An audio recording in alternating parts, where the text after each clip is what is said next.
dishes, get her dressed, start planning for lunch, make up a list for someone, a neighbor who is coming to buy some groceries, make the beds, do the washing from last night, have wet sheets and blankets, and so on. And Barbara spoke up and said, "Isn't it wonderful that we have so much help coming in to help us?" And the humor in that statement gave me energy for the whole day. Just one of those situations that she felt that we didn't need any help, and she wouldn't let any help in the house.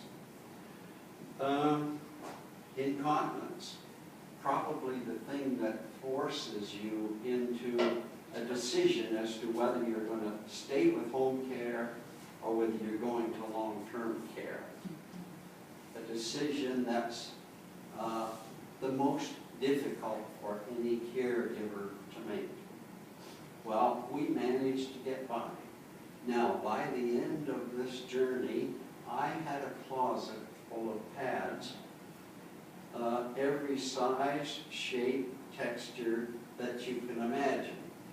Because if you have to wash sheets and bedspreads and pajamas every morning for 3 or 4 days in a row, you start to realize, hey, I got to find a way to manage this.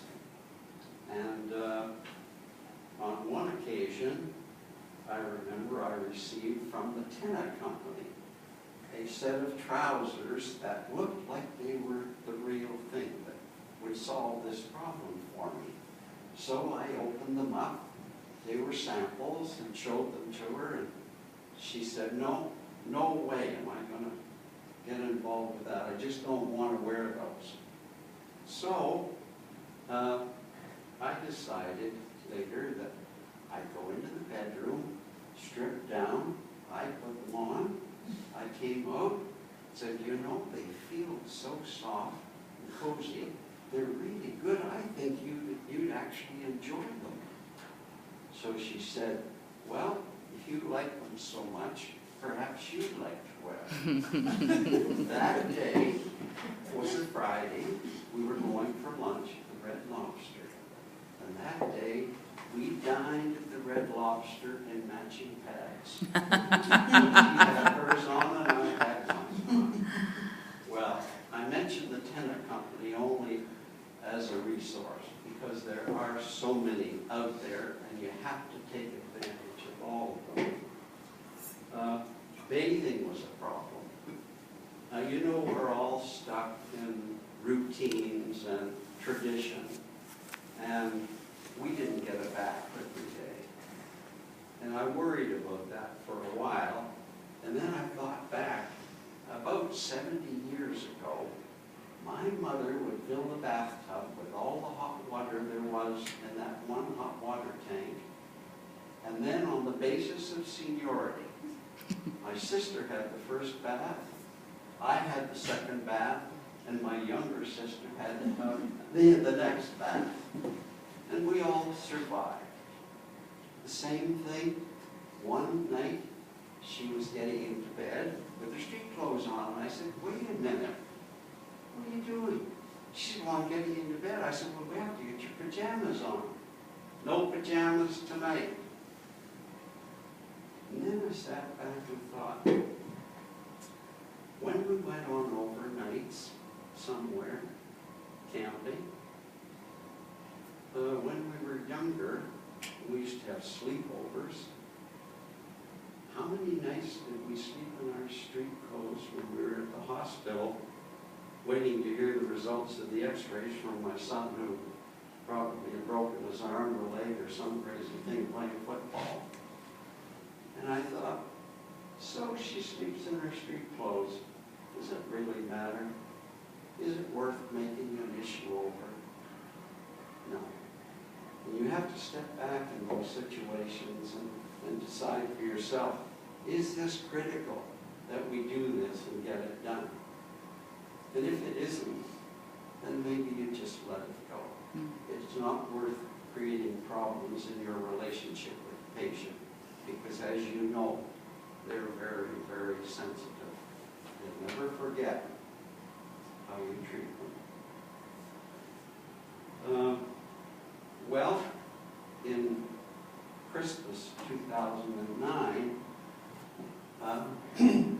she was getting up to go to the bathroom, and I was with her, and her walking ability was not very good at that stage. Of course, I was right behind holding her, and she passed out. I had a cell phone in my pocket, which I always carry. I dialed 911, and within about 3 minutes, we had the traffic on Brown's Line, where I live, tied up with 2 fire trucks, an ambulance, and a few police cars.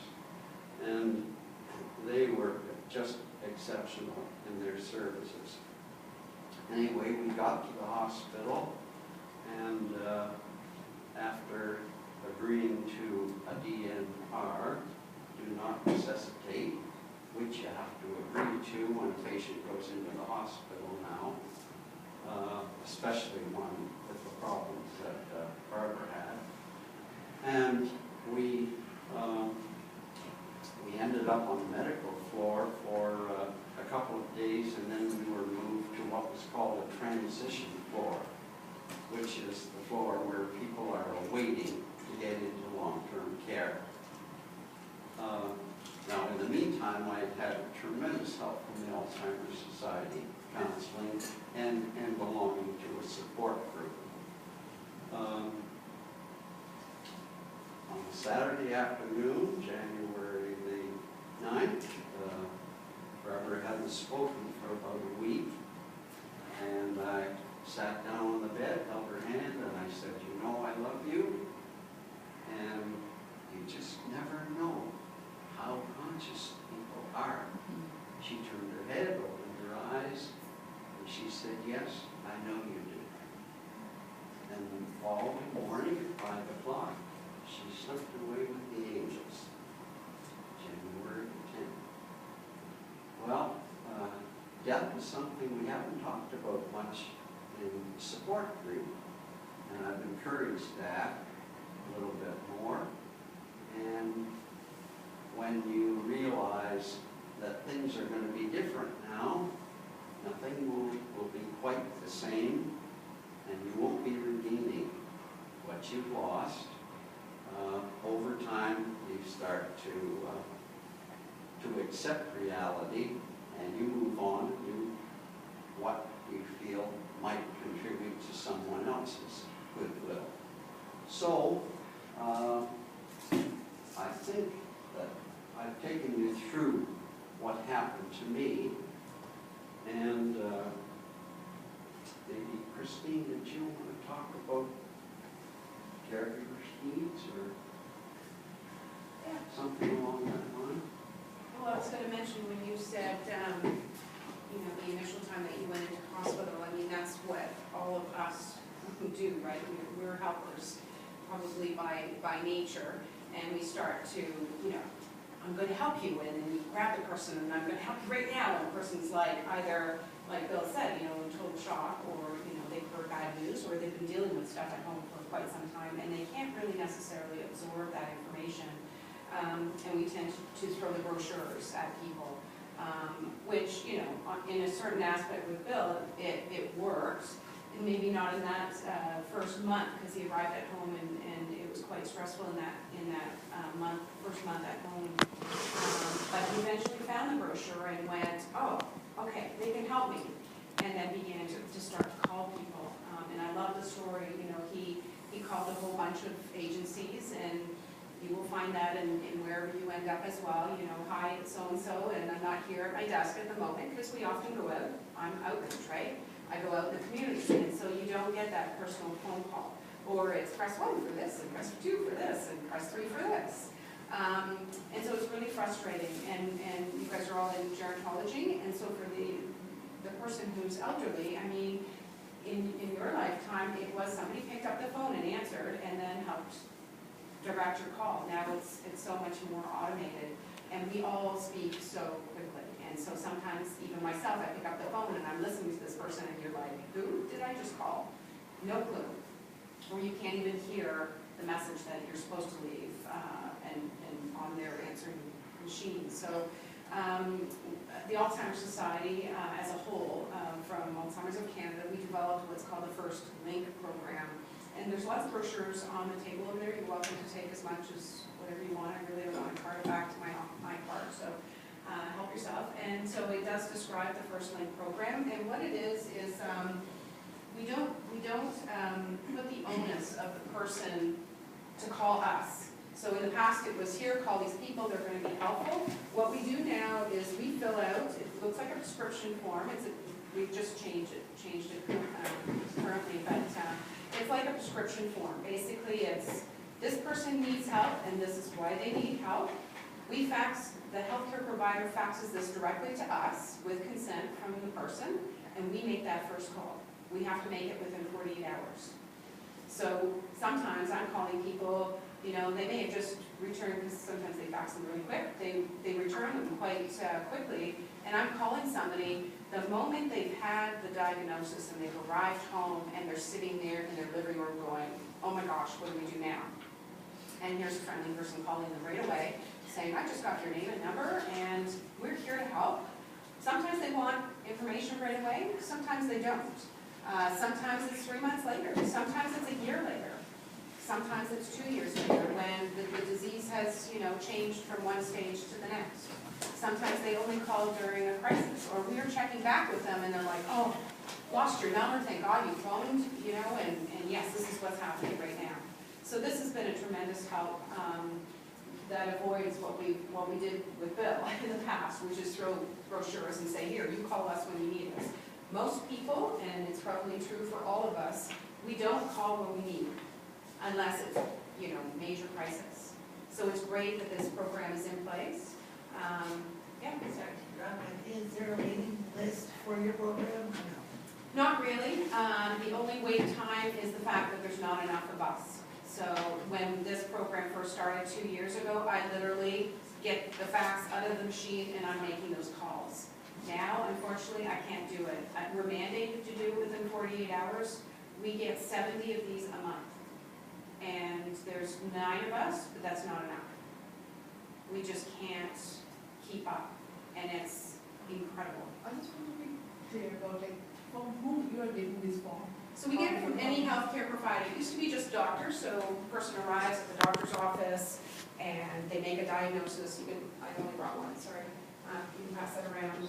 They get, you know, the doctor makes the diagnosis, and instead of throwing the brochure, they say, can I have your consent to send this to the Alzheimer's Society, and an outreach council will give you a call. Is that okay? Most people say yes, and they fax that to us, and we make that call. So most agencies don't have something like that. It's really throw a brochure at you and hope for the best at some point. Like I said, we are, this program has completely gone crazy. We have a girl that markets the program to, it used to be just doctors, now she's marketed to people like the police, paramedics, the fire department, banks,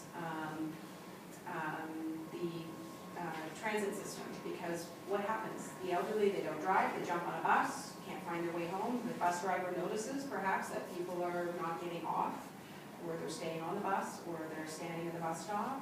So people in the community are being much more observant and are aware of the program. They don't have the actual form. They sometimes will call and say, you know, do you have that form, or do you have a program? I've noticed somebody in the apartment building who might need help. In Peel senior buildings, they can make referrals now. Physiotherapists, anybody really. If you guys know somebody on the street, you know, please give us a call. You have to have consent of the person, but yeah, as long as there's eyes on the street. So that was one thing that we've changed since Bill's been in with us. I can't remember what else I was going to say, but maybe it will come to me. From a caregiver's perspective, I was going to share some thoughts on why caregivers become patients, burn out. I'll skip through this.